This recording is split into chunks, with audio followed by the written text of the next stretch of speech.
সময় যত যাচ্ছে মধ্যপ্রাচ্য ইস্যুতে হরমুজ প্রণালী ততই গুরুত্বপূর্ণ হয়ে উঠছে। এবার হরমুজ প্রণালী দিয়ে দর কষাকষিতে যুক্তরাষ্ট্রকে 6টি নতুন শর্ত দিয়েছে ইরান। দেশটির সুপ্রিম ন্যাশনাল সিকিউরিটি কাউন্সিল বলছে, শর্ত না মানলে খুলবে না হরমুজও।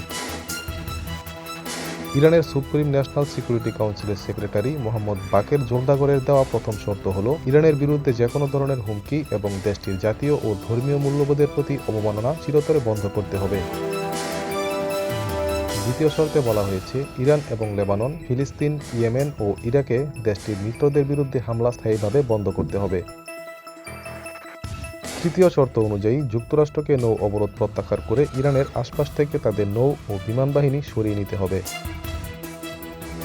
চতুর্থ শর্তে ইরান দুটি আরোপিত যুদ্ধে ক্ষয়ক্ষতির জন্য যুক্তরাষ্ট্রের কাছে পূর্ণ ক্ষতিপূরণ দাবি করেছে।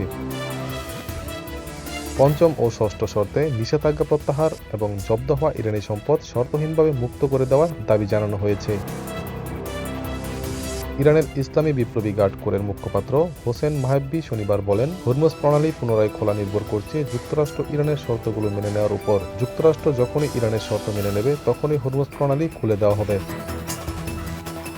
তবে যুক্তরাষ্ট্রের অবস্থান ভিন্ন। রয়টার্সকে শুক্রবার নাম প্রকাশে অনিচ্ছুক এক মার্কিন কর্মকর্তা জানান, হরমুজ দিয়ে বাণিজ্যিক জাহাজ চলাচল কোনো বাধা ছাড়াই পুনরায় শুরু হলে ইরানি বন্দরগুলোর উপর অবরোধ তুলে নেওয়া হবে। তবে তা নির্ভর করবে ইরান তার প্রতিশ্রুতি বাস্তবায়ন করছে কিনা তার উপর।